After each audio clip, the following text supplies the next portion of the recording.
Good afternoon, everybody, and welcome to my 20 and 21 sessions. It is 12 o'clock, it is Tuesday, and we're going to get stuck straight in. So today, I'm going to be talking to you all about the company record in HubSpot. So over the past few weeks, we've looked about setting up HubSpot as a free CRM and the benefits of why you should be doing that. We've looked at the contact record, and today we're really going to focus our attentions to the company record. So let's jump straight in. So here we are logged into HubSpot, and as you can see, we're in the companies section. So in order to access this, when you arrive into HubSpot by default, you will typically land on what is called the dashboard. I haven't set any dashboards up. That'll be a whole nother session in itself, and one of the really important aspects of reporting and understanding the data that is produced. But you simply click contacts at the top and then choose the company drop down, and you will land, here we go, at the company section.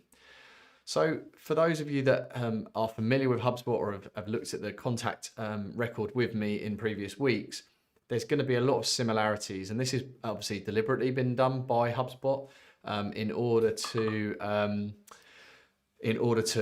make it really simple to use. So firstly, if we're going to pick, I'll pick Finally, a great company I've heard about. They do marketing, particularly in engineering manufacturing. Reach out to them if you want some further information. But here we go. So as I said, really familiar, the same 3-column layout. So all of the default fields that we're going to be looking at are stored on the left-hand side of the company record.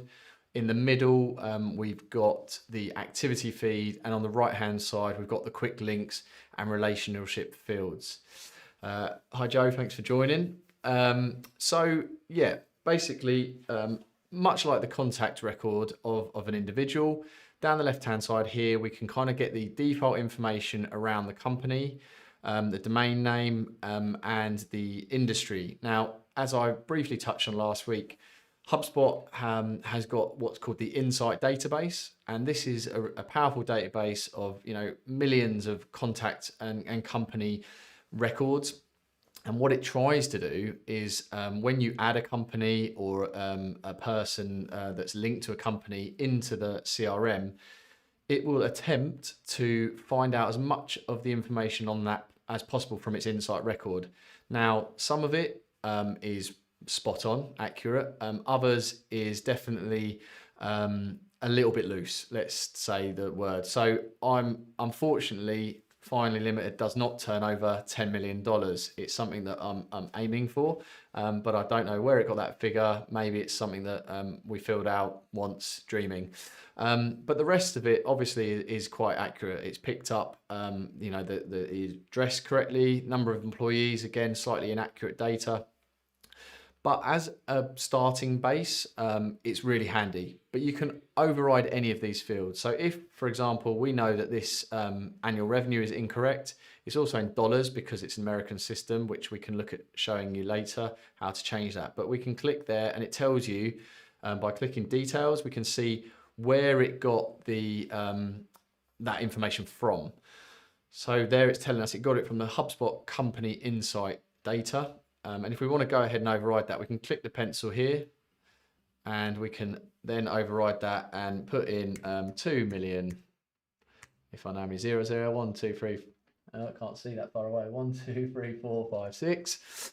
$2 million, bit more accurate. So you click save and straight away you can see here the changes are saved, and as everything that you do in HubSpot is in the cloud, and everything is automatically saved as soon as you press it. Now, in some instances, there are instant saves like that one. In others, what you'll notice, and if I try and demonstrate that now, maybe if I switch the company owner here, you'll see this bar pop up saying that I've changed one property and do I wish to commit that change? So I'd hit save here. Obviously, I'm not going to in this instance because I don't need to. So there's just two different ways to save. Something to bear in mind when you're doing things, that sometimes you just be sure that if that pops up, and you have made a change, definitely click save or it won't save it. That's just a handy hint for you. So going back to the company record itself, the left-hand side is that snapshot overview. And again, this field can be customized as to what you're actually seeing, much like the contact record. So to view all of the records, same situation, we're going to click this button down in the bottom left, which is called View All Properties.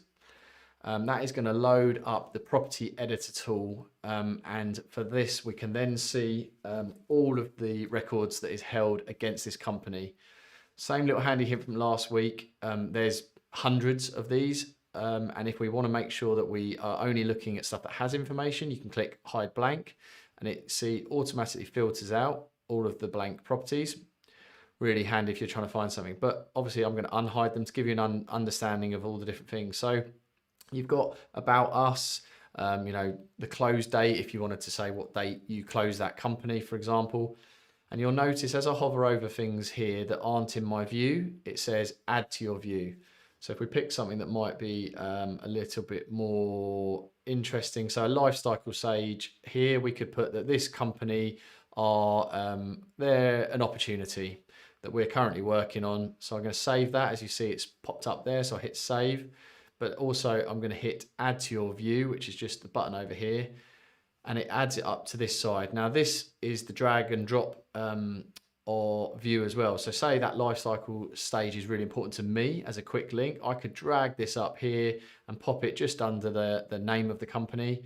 And you'll notice that that has saved by default. So this is what I'm talking around the two types of save, just something to bear in mind. So when I click back, I'm now going to dive back to that company record. And you can see here, lifecycle stage is now available in my quick view, if you like. So really powerful way to customize the view to something that suits how you want to work with those individual records. And something that I suggest that any new user goes in and sets up at the first instance, because it makes your life a hell of a lot easier, because now I could, for example, just quickly come in here and make that person a customer, and I don't have to worry about diving into the full records. So in the middle, as I said, this is the hub, the Bible, the activity feed, and like in the contact record, you can filter out all the different types of activity that you're seeing in there. And as you add integrations into your HubSpot instance over the period of time as you grow, you can filter out different things. So if you integrated Zoom, for example, you would be able to just look at the Zoom calls or things like that. So really useful to be able to come up here and filter things in and out of your view.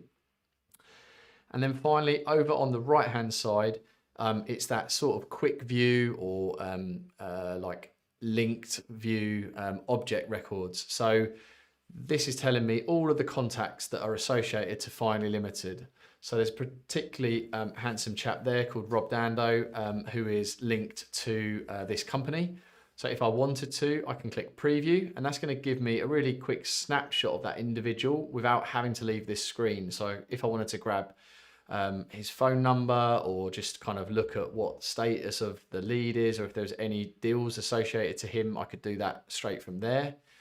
And likewise, if I really wanted to, I could click on his name and that will take me into the full contact record. If there were multiple people in a company, then they would all appear here. So for example, if you're working with a company and there might be different departments that you're dealing with or different contacts, or potentially within your own company, your staff or your people are talking to different people, but depending on the administration settings, which again, we'll dive into another session, you could potentially see all of those records here and they will just go down, and you can add a contact straight to this company just by hitting add if you wanted to as well. Same as I spoke about last week, everything else is really simple and logical. This is the great powerful thing about HubSpot, that it's an object based system, so everything is interlinked and everything is really, really simple to use, to add things, to take things away. So if I wanted to create a new deal, for example, I can do that directly from here and it would be automatically associated to that company. So if I did here, just here, and just do, like test deal, I'm going to say that it's presentation's been scheduled. It's a £2,000 or £20,000 deal because I hit the zero too many times. I'm the deal owner is that, and it's a new business inquiry. I'm going to associate it by default because I'm already created this deal from within the company record. It already knows that it's something to do with Fine Limited. And if I want to, I can add a contact it to associate to, or it could just be associated to the company. So it depends on how you run your pipeline and at what stage. So I am pleased to say that we have actually already reached.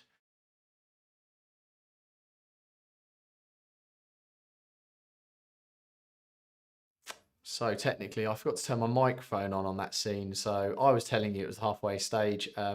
Really pleased that you've joined me. And if you have any questions, feel free to fire them into the chat. I've got a few members of my team helping me, but you didn't hear me say any of that because I forgot to add my microphone. So I shall do that after. But right, for the final 10 minutes, please, as I said, please do fire those questions in. I'll be pleased to answer them. But getting back to this, I'm going to associate this deal to the company. And if I want to add any contacts, I could start typing here and associate it to those same people that are linked to the company. So obviously all the logic is taken care of in the back end, and it's going to be a really easy way for you to find the right people in the right company. And I can hit create, and that will create me a new deal. I'm not going to dive into this deal section because we're here to talk about company, but that'll be for next week. So I'm going to jump back to my company. And as you can see, there is now a deal associated. So the associations are in each view, and that makes your life really, really simple. Wherever you are, be that in a contact record, be that in a company record, or in a deal record, the linking is shown for you and you can kind of dive in. And what this allows you to do as a sales rep or a business owner is if you're going to say pick up the phone and have a conversation with somebody in this company, you can also at a real quick glance understand if there's any outstanding tickets in your service desk. So the worst thing you could possibly do is perhaps ring someone up from a company and say, hey, I've got this great new service I'd love you to sell, or we've got something that you're going to love, and actually discover that they've got like maybe a technical issue that they're currently having support for, or perhaps they've put a ticket into your customer service team with an issue.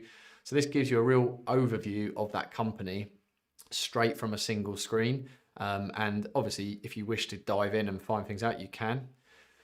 Same as the contact record, you can associate attachments to a company records. That might be really useful if you have, say, an SLA. We work to SLAs with our clients, so maybe that SLA agreement would be associated to the company, not to an individual contact, because obviously contacts can come and go within certain companies. Generally, the larger the company, the more likely that is to happen.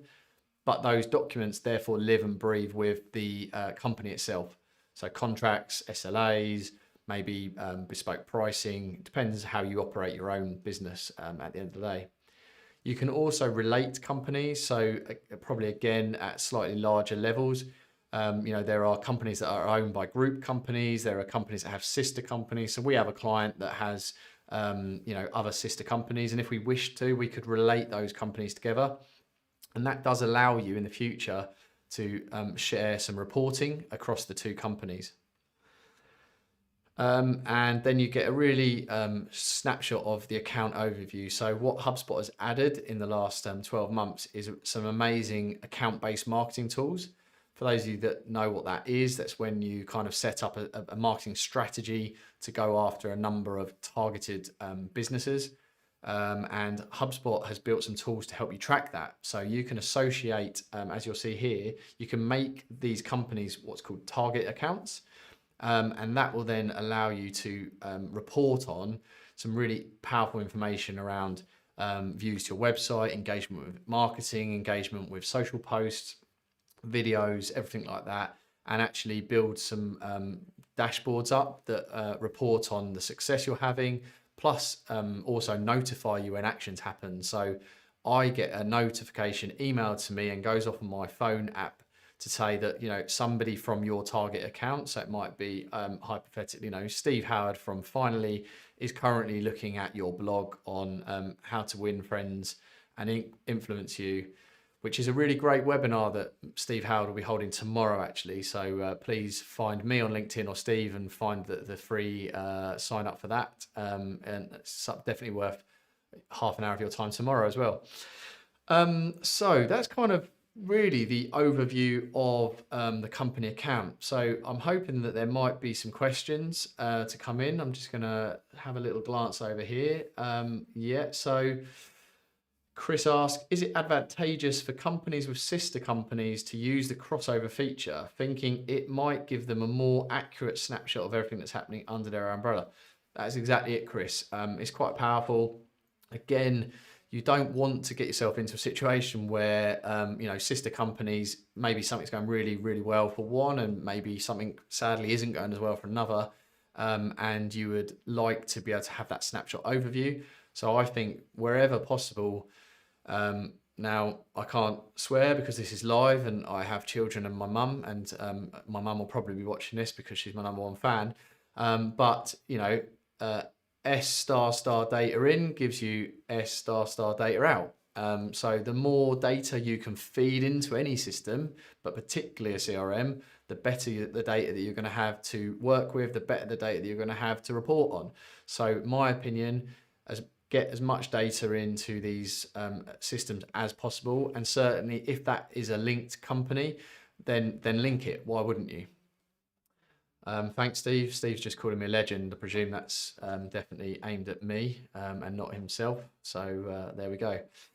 So yeah, I'm going to show you now how to add a company. So if I'm going to go back to contacts and companies, come back to my initial screen, and this is how really quick and simple it is. You hit create a company, you pick the domain name. So if I think of a great company that somebody's going to have worked at, such as Nike.com, it's automatically going to fill in the company owner because I'm adding it. So that's me. If you needed to override that to somebody else, you could. It's obviously, as I said, picked up from industry insights that these guys sell sporting goods. Here's probably the head office telephone number that no one will answer. And it's in Beaverton, and the coast, it's got 10,000 employees and just shy of $1 billion turnover. Nice little turnover we'd probably all love. You can then obviously pick the correct time zone. This is important for future things in terms of scheduling emails to companies, in terms of being able to use the now new inbuilt calling features within HubSpot, so you can ensure that you're not ringing them when they're asleep. It's grabbed the description and it's linked the company LinkedIn page. So that's really cool. We hit create company and boom, there we go. Simple as that. By just adding a domain name, we've now got this company Nike set up and we're good to go. We could start adding contacts. The other great way is that you can actually do it in reverse. So if I was talking to someone within Nike and I add them as an individual, by using their email address and their company domain, HubSpot will automatically create that company for you if you so choose to, and it's something I do recommend that you do. And then it will automatically associate that contact to that company. So again, making your life really, really simple. And I can't tell you how important life being simple is, particularly when you're in sales and marketing, and allowing a tool to take care of this and be that piece of technology behind you is vital. So I think really that is all I'm going to kind of talk to you around on the company record. When you're in this particular company view, obviously I've only got 3, so it's pretty simple for me to see what's going on. Imagine this is a list of 5,000 companies. Up here you can use the search, so we can search for Nike. It's going to filter that out. Really quick and simple again. But also you can create different things. So there's pin tabs here. So by default, you can see all companies, and that means all companies in your CRM owned by any individual. If you click my companies, obviously my view is not going to change because I've created them all. But let's just say you have created 100 companies, then that view there is going to give you your companies at one click. And you can add views to your heart's content. So every time you run a search or filter, so I could do here, I can click the filter button and think, okay, I want to know that what was the last time they were contacted, or for example, the life cycle stage. So I could say, show me all companies that have a life cycle stage of customer, like this, and apply that filter. And there you go. There is finally, because that's the only company in this current database that is listed as a life cycle stage of customer, I could now save this view here. and I can't because this is a view that, hold on, if I add that view, create a new view and call it customers, save it to everybody. Actually, I'll make this private to me, and then I can save that view. So look, I'm really sorry to say that I've run out of time today. These are 20 minutes to celebrate 20 years in business for myself. I hope you found that very, very useful. Next week, I'm going to be talking about deals. So please join me next Tuesday for more great information on HubSpot and the deal record. For now, have a really great rest of the day. Take care.